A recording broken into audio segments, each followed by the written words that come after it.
Hello बच्चों, good morning.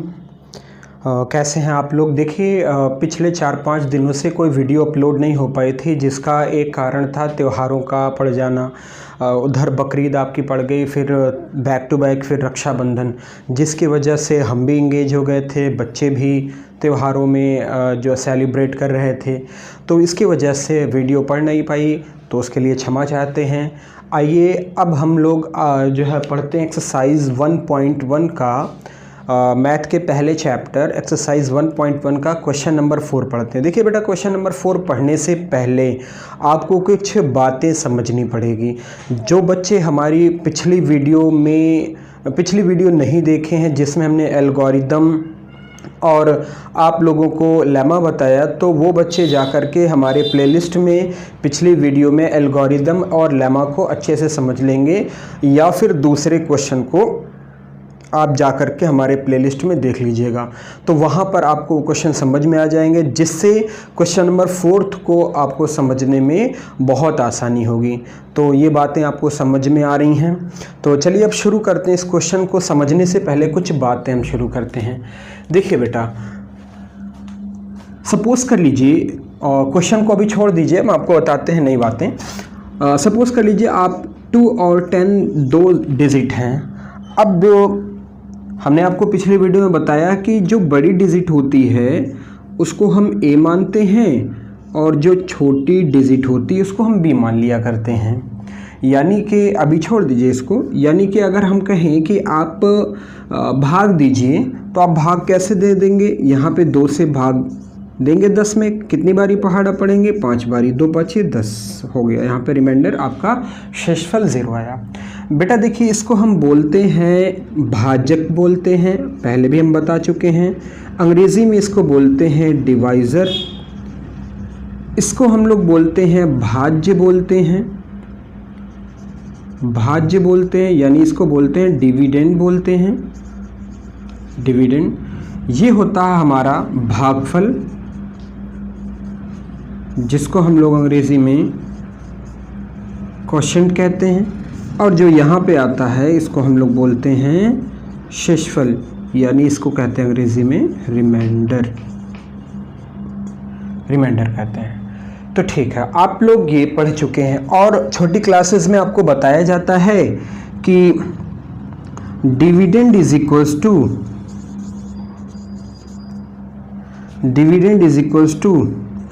Divisor, dividend is equals to divisor into quotient plus remainder, ये पढ़ाया जाता है। या इसी को हम लोग हिंदी में कह सकते हैं भाज्य बराबर भाजक गुणे भागफल धन शेषफल। ये आपको बात समझ में आई। इतनी बातें आपको समझ में आई होंगी। अभी हमने क्वेश्चन पढ़ा नहीं है। अब सपोज कर लीजिए कि यही 2 डिजिट थे, 2 और 10 थे।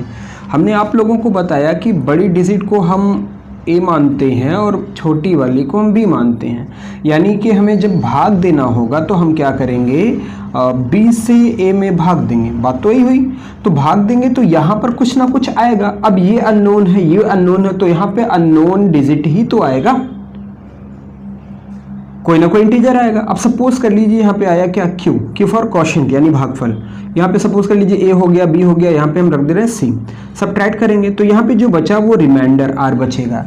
यानी इसको इस फार्मूले से आप कैसे लिख सकते हैं, देखिए डिविडेंड, यहाँ पे डिविडेंड क्या है, a is equals to divisor, ये होता है डिवाइजर, इनटू क्वोशिएंट क्या है q, और प्लस रिमाइंडर क्या r। तो this is implies that a is equals to हम लिख सकते हैं bq प्लस r लिख सकते हैं। ये चीज़ हमारी लेमा एल्गोरिदम है। ये बातें समझ में आ गई। अब हम क्वेश्चन पर जाते हैं। क्वेश्चन अभी हम शुरू नहीं कर रहे हैं। यहाँ पे कह रहा 3m और 3m प्लस 1। ध्यान से देखिएगा, बाकी बातें आपको समझ में आ जाएंगी। अभी बताइए बेटा, ये 3m या 3m प्लस 1 किसके फॉर्म का है, तो आपको पता चलेगा ये तो फॉर्म का bq प्लस r के फॉर्म का है। अब यहाँ पे देखिए b की वैल्यू आपको डायरेक्ट कितनी दिख रही है, 3। bq प्लस आर, आप यहाँ पे 0 भी तो लगा सकते हैं, 3m प्लस 0 मतलब 3m ही होगा, तो बी क्यू प्लस आर, देखिए ना बी क्यू प्लस आर, यहाँ पे m क्या है, कोई एक इंटीजर है, कोई एक पूर्णांक है, ठीक है, बातें समझ में आ रही है। इसका मतलब आपको क्या नहीं पता, ए नहीं पता है, ये बात समझ में आई। तो यहाँ पे ये जो आपको फॉर्म दिख रहा है 3m या 3m प्लस 1 जो फॉर्म दिख रहा है वो बिल्कुल ये फॉर्म है, बातें समझ में आ रही है, और आपका ए नहीं मालूम है। अब हम इतनी बातें अगर आपको समझ में आ गई हैं तो हम अब आगे बढ़ते हैं इस क्वेश्चन की तरफ, क्वेश्चन आपको अच्छे से समझ में आएंगे।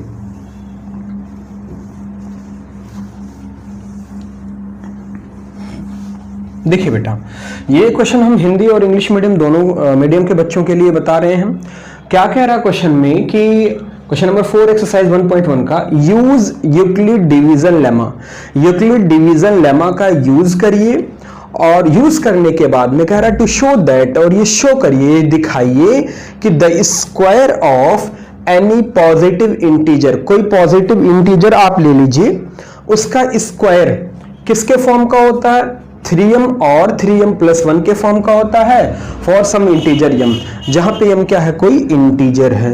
अब इंटीजर कुछ भी हो सकता है, यहां पे कह रहा है कि इंटीजर आपका कैसा होना चाहिए, पॉजिटिव, नेगेटिव इंटीजर नहीं लेना है। कह रहा है use Euclid division lemma, Euclid division lemma का आपको यूज करना है टू शो दैट, और शो ये करना है the square of any positive integer, किसी भी पॉजिटिव इंटीजर का जो स्क्वायर होता है is either of the form, या तो वो 3m या 3m प्लस 1 के फॉर्म का होता है, जहां m क्या है, कोई इंटीजर है। इसको हिंदी में आप समझ सकते हैं यूक्लिड विभाजन प्रमेय का मतलब लेमा का प्रयोग करके दर्शाना है, यानी प्रूफ कर देना, दिखाना है कि किसी धनात्मक पूर्णांक का वर्ग, कोई भी धनात्मक पूर्णांक ले लीजिए, कोई इंटीजर ले लीजिए, उसका स्क्वायर करना है, वो किस फॉर्म में होना चाहिए, 3m या 3m प्लस 1 के रूप का होता है, ये प्रूफ करके दिखाना है, और जबकि m क्या है, कोई एक पूर्णांक है। ये बातें आपको समझ में आ गई। अब देखिए, ऐसे क्वेश्चन को समझने के लिए आपको क्वेश्चन नंबर 2 पर जाना होगा, पिछली वीडियो में जाके आप देख सकते हैं। आइए शुरू करते हैं, हम हिंदी मीडियम के बच्चों, इंग्लिश मीडियम के बच्चों के लिए शुरू करते हैं। तो कैसे आप काम करेंगे, हमने अभी क्वेश्चन बताया is equal to B Q plus R पर, ए हमको नहीं पता था, वही चीज हम मानेंगे। देखिए हम क्या करेंगे, यहां पे लिखेंगे let A B any positive integer, यानी ए क्या है, कोई पॉजिटिव इंटीजर है, and b is equals to 3, b is equals to 3, let a be any positive integer and b is equals to 3, ये हमने लिख लिया, ठीक है। then by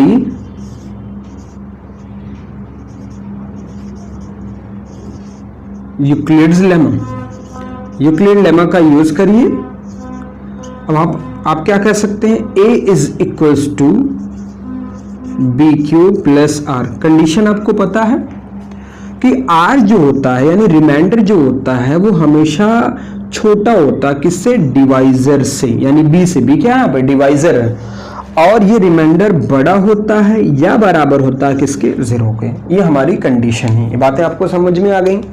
अब देखिए बेटा, a is equal to B की वैल्यू कितनी, 3 है, क्योंकि इसी के फॉर्म का था, q प्लस आर, ये बातें समझ में आई। कंडीशन लगा दीजिए कि r की वैल्यू बड़ी होती है b से, या r की वैल्यू छोटी होती है b से, या बड़ी होती है या बराबर होती है किसके, 0 के। आपको बातें समझ में है, सेकंड क्वेश्चन में काफी डिटेल में बताया गया है।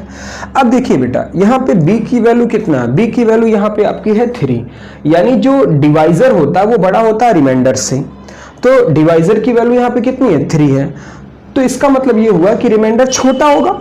जब डिवाइजर बड़ा होता, रिमाइंडर छोटा होता, तो डिवाइजर है कितना यहाँ पे इस क्वेश्चन में, 3 है, इसका मतलब रिमाइंडर उससे छोटा ही होगा। कितना छोटा होगा, 2 हो सकता है, 1 हो सकता है, 0 हो सकता है, यानी पॉसिबल जो रिमाइंडर होंगे इसमें, इस क्वेश्चन में, वो कितने होंगे, सिर्फ 0 होंगे, 1 होंगे और 2 होंगे। क्यों होंगे, क्योंकि जब हम 3 पर जाएंगे तब तो वो डिवाइजर के इक्वल हो जाएगा, और हमको पता है कि हमेशा जो रिमाइंडर होता है वो डिवाइजर से छोटा होता है।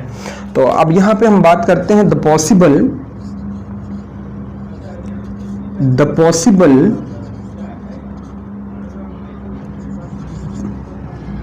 रिमाइंडर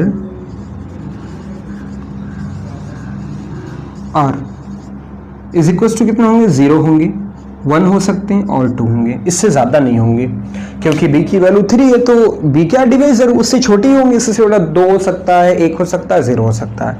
ये बातें समझ में आ गई। अब हम क्या करेंगे, केसेस को बनाएंगे, केस बनाएंगे, यानी रिमाइंडर की वैल्यू बार बार इस लेमा में रखेंगे या एल्गोरिदम में रखेंगे और उसके बाद में फिर हम आगे बढ़ते चले जाएंगे।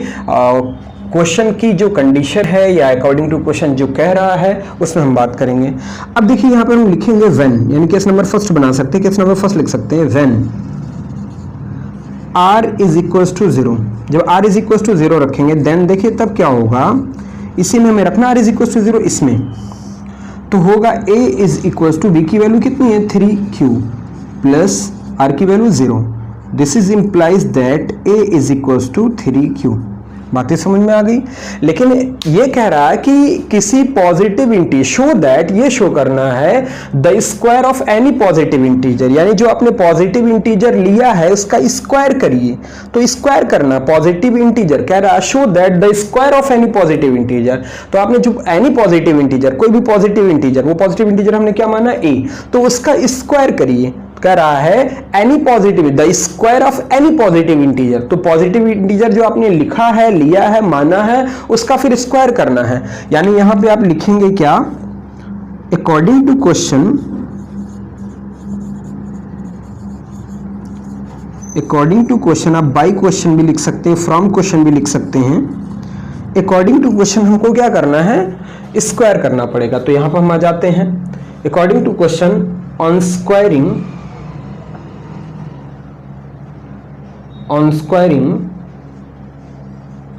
बोथ दी साइड, दोनों साइड का हम स्क्वायर करेंगे। ध्यान से देखिएगा बेटा, जब स्क्वायर करेंगे तो क्या होगा, इस पे स्क्वायर होगा इज इक्वल्स टू 3q का भी स्क्वायर होगा। अब a का स्क्वायर तो a स्क्वायर होता है, इज इक्वल्स टू 3 का स्क्वायर 9q का स्क्वायर कितना होगा, q स्क्वायर होगा। ये आपको बातें समझ में आ गई। फिर देखिए भाई, वो कह रहा क्वेश्चन में कि जब स्क्वायर करिए तो इस फॉर्म में आना चाहिए, 3m या 3m प्लस 1 के, उस फॉर्म में है नहीं। तो क्या हम इसको ऐसे नहीं लिख सकते 3 इंटू 3q स्क्वायर, 3 3 जा 9, और जहां पे m क्या था, कोई पॉजिटिव इंटीजर था। तो इसका मतलब ये हुआ कि जो 3q स्क्वायर है, q भी क्या है, एक हमारा क्या है, इंटीजर ही तो है। q क्या हमारा एक इंटीजर है, जो कि हम इसकी जगह पे क्या रख सकते हैं, m रख सकते हैं। तो a square is equal to 3m आप लिख सकते हैं, where m is equal to 3q square. इतनी बातें आपको समझ में आ गई, ठीक। अब आप चाहें तो इसको स्क्रीनशॉट ले सकते हैं या तो इसको क्या कर सकते हैं, पॉज करके वीडियो देख सकते हैं। अभी इस वीडियो में बहुत कुछ बाकी, अभी हमने सिर्फ r इज इक्वल टू 0 पर वैल्यू लिया। ये बातें समझ में आ गई। अब चलिए हम लोग आगे बढ़ते हैं दूसरे पर, इसका स्क्रीनशॉट ले लीजिए। r इज इक्वल टू 1 पर हम लोग आगे बढ़ते हैं।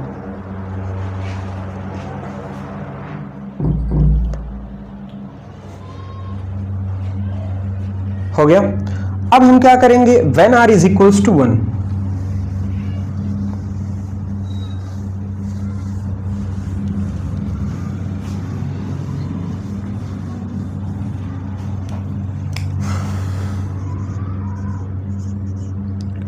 r is equals to 1, then देखिए तब क्या होगा, a is equals to B Q plus R में हम रखेंगे तो कितना होगा, 3q प्लस 1 होगा। अकॉर्डिंग टू क्वेश्चन, देखिए हम 80q शॉर्ट में लिख दे रहे हैं। अकॉर्डिंग टू क्वेश्चन क्या होगा, on squaring both the side, दोनों साइड का स्क्वायर करेंगे तो होगा क्या, a square is equals to 3q plus 1 का होल स्क्वायर। अब यहां पर हम a square is equal to a plus B का होल स्क्वायर ब्रेक करेंगे, a square plus B square plus 2ab, a square is equal to 3 का square 9, q का square q square plus 1 का square 1, 2 3 जा 6 1 जा 6q। अब इसको हम ऐसे लिख सकते हैं a square is equals to 9q square plus 6q plus 1। ये बातें आपको समझ में आ गई। अब देखिए बेटा ध्यान से समझिएगा, इसको ऐसे लिख सकते हैं। अब देखिए हम आगे बढ़ते हैं क्या हम इसको अंडर ब्रैकेट करके लिख सकते हैं? अच्छा, बहुत सारे बच्चे ये पूछ सकते हैं सर ऐसा क्यों किया गया? ऐसा इसलिए क्योंकि हमको 3m या 3m+1 के फॉर्म का होना चाहिए, इसलिए जो है इसको लाना है। बताइए इस ब्रैकेट में क्या कॉमन है? कॉमन तो आपका 3q है, लेकिन हम सिर्फ 3 कॉमन लेंगे। क्यों लेंगे अभी हम आपको बता रहे हैं। तो यहाँ पे बचेगा क्या, 3q स्क्वायर प्लस 2q और प्लस 1 तो आपका ही है। अब बताइए यहाँ पे क्या, क्यों क्या कोई पॉजिटिव इंटीजर है ना, क्यों एक कोई इंटीजर है, कोई भी इंटीजर है जिसको हम क्या कर सकते हैं, यम भी ले सकते हैं। कह रहा फॉर सम इंटीजर, किसी पूर्णांक यम के लिए, फॉर सम इंटीजर यम, किसी पूर्णांक यम के लिए। यानी यहाँ पे जो पूर्णांक होगा, कोई इंटीजर होगा, p है, q है, r है, कोई भी इंटीजर होगा, उसको हम क्या मान सकते हैं, इस पूरे को यम। क्योंकि q की कोई भी वैल्यू रखोगे तो यहाँ पे वो क्या आएगी, एक इंटीजर ही आएगी, पॉजिटिव इंटीजर आएगी, और उस इंटीजर को क्या करा आप यम मान लीजिए। यानी कि ये हो गया आपका ए स्क्वायर इज इक्वल्स टू 3 और ये पूरी वैल्यू को हम क्या मान सकते हैं, m और प्लस 1। आप यहाँ पे तुरंत दिखा दीजिए कि इस जगह पर m की वैल्यू क्या है, m इज इक्वल्स टू है आपका 3q स्क्वायर प्लस 2q। ये बातें आपको समझ में आ गई होंगी, बातें आपको समझ में आ गई। अब इसी तरह से हम अगला बढ़ेंगे r इज इक्वल्स टू 2 पर। When now r is equals to 2, then देखिए तब क्या होता है बेटा, a इज इक्वल्स टू, उसी में is equals to bq plus r में रखेंगे तो b की वैल्यू तो आपकी 3, a is equals to 3q plus r की वैल्यू कितनी 2। अब यहाँ पे अकॉर्डिंग टू क्वेश्चन क्या है, अकॉर्डिंग टू क्वेश्चन वही बातें हैं। According to question on squaring both this side, दोनों साइड का आप क्या करेंगे, स्क्वायर करेंगे। बातें समझ में आई। तो यहाँ पे होगा a का whole square is equals to 3q plus 2 का होल स्क्वायर। अब ध्यान से देखिएगा बेटा, a का whole square is equals to, यहाँ पे देखिए a प्लस b का होल स्क्वायर है तो होगा यहाँ पे a स्क्वायर, a की वैल्यू 3q है, प्लस b स्क्वायर, b की वैल्यू 2 है, इसका स्क्वायर, प्लस 2 इंटू a की वैल्यू 3q इंटू b की वैल्यू 2। बातें आपको समझ में आ गई। अब देखिए यहाँ पर ये क्या है, a square is equals to 3 का स्क्वायर 9, q का स्क्वायर प्लस 2 का स्क्वायर 4 प्लस 2 3 जा 6 2 जा 12 q। ये बात आपको समझ में आ गई। ज़रा बेटा स्क्रीनशॉट ले लीजिए और उसके बाद में हम लोग आगे बढ़ते हैं, यहाँ से फिर आगे आएंगे। चलिए हो गया बेटा, आराम से क्वेश्चन समझा रहे हैं, फिर भी कोई दिक्कत होगी तो आप, कोई डाउट होगा कोई, तो आप जाके कमेंट बॉक्स में कमेंट कर सकते हैं। अब यहाँ से हम लोग इधर आते हैं, ध्यान दीजिएगा यहाँ पर। तो ये हो गया आपका a square is equals to, हम इसको ऐसे लिख सकते हैं 9q square plus 12q plus 4। ठीक, सपोज कर लीजिए पिछली बारी की तरह अगर हम ये जो q वाला पोर्शन है उसको हम पूरा अंडर ब्रैकेट कर देते हैं, तो ध्यान से देखिएगा, नोट मत करिएगा। a square is equals to, यहाँ पे हम कॉमन ले सकते हैं 3, तो बचेगा यहाँ पे 3q स्क्वायर प्लस 4q और यहाँ पे तो 4 बचा, और हमको कौन सा फॉर्म चाहिए, 3m या 3m+1। तो 3 ये पूरा m मान सकते हैं क्योंकि q एक पॉजिटिव इंटीजर है, तो 3m प्लस ये तो 4 बच गया। इसका मतलब हमको इसमें थोड़ी सी सेटिंग करनी पड़ेगी। अब हम करेंगे क्या, तो ध्यान से देखिएगा बेटा इसको कैसे करना है। इसको हम ऐसे लिख सकते थे 9q square plus 12q plus 3 plus 1, तो 3 प्लस 1 कितना होता है, 4 होता है एग्जैक्टली। अब इसको आप अंडर ब्रैकेट कर लीजिए, तो a square is equals to, यहाँ पे 3 कॉमन हो जाएगा तो यहाँ बचेगा 3q square plus 4q plus 1 और यहाँ पे प्लस 1 तो आपका ऑलरेडी है। a square is equals to, ध्यान से देखिएगा q क्या है, कोई पॉजिटिव इंटीजर है। अब q की कोई भी वैल्यू रखेंगे आप तो हमेशा ये पूरा अंडर ब्रैकेट में जो वैल्यू है वो एक इंटीजर आएगी, और इस इंटीजर को हम m भी मान सकते हैं। ये पूरा इंटीजर होगा और उस इंटीजर को हम m मान सकते हैं, क्योंकि q भी एक इंटीजर है जिसको हमने m माना है, या m मान सकते हैं अकॉर्डिंग टू क्वेश्चन। तो ये हो जाएगा 3 और इस पूरे की जहाँ पे हम क्या लिख सकते हैं, m और प्लस 1 यहाँ पे आपका है ही है। और वेयर आप लिख सकते हैं जहाँ पर m की वैल्यू कितना है बेटा, 3q square plus 4q plus 1। ये बातें आपको समझ में आ गई। यानी r इज इक्वल टू 0 पर हमने वैल्यू रखी, r इज इक्वल टू 1 पर रखी, r इज इक्वल टू 2 पर रखी, तो हमको फॉर्म क्या मिला, या तो वो 3m के फॉर्म का मिला या तो वो आपका 3m प्लस 1 के फॉर्म का मिला। यानी अब हम लोग लिख सकते हैं, ये हमारा प्रूफ हो चुका है। अब हम लैंग्वेज देंगे जैसे वो कह रहा था। आप कह सकते हैं hence the square of any positive integer